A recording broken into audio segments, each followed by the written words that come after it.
यदि अल्फा और बीटा द्विघात बहुपद एफ एक्स बराबर एक्स स्क्वायर माइनस में 3x प्लस 5 का मूल 1/अल्फा प्लस 1/बीटा का मान ज्ञात करें।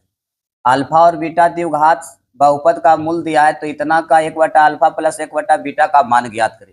सबसे आसान तरीका आपको बता रहे हैं, थोड़ा सा आप याद किए होंगे कि अल्फा जोड़ बीटा बराबर एगो फार्मूला होता है, अल्फा इंटू बीटा बराबर फार्मूला होता है। तो अल्फा जो बीटा के मान होता है माइनस में b/a, अल्फा इंटू बीटा बराबर होता है c/a।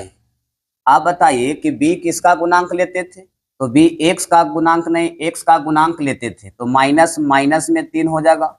और a किसका गुणांक लेते थे तो एक्स स्क्वायर के गुणांक पूछ न रहे तो 1 होगा।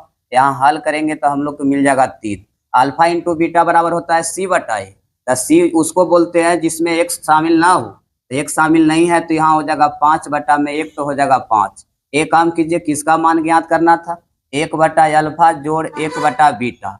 अल्फा और बीटा का अगर एलसीएम ले ले तो अल्फा इंटू बीटा होगा, अब अल्फा से अल्फा कट जाएगा तो बीटा और प्लस में अल्फा। तो आप बताइए कि अल्फा जोड़ बीटा के मान आपको दिए हैं, अल्फा जोड़ बीटा या बीटा जोड़ अल्फा एक होगा तो 3 होगा और बटा में क्या हो जाएगा 5। अल्फा इंटू बीटा के मान 5, तो यहाँ देख लीजिए 3/5 ऑप्शन नंबर ए है। सेम क्वेश्चन उसी आधार से लाए हैं कि अगर ये क्वेश्चन न समझ में आया तो इस पर आप सीख लीजिए।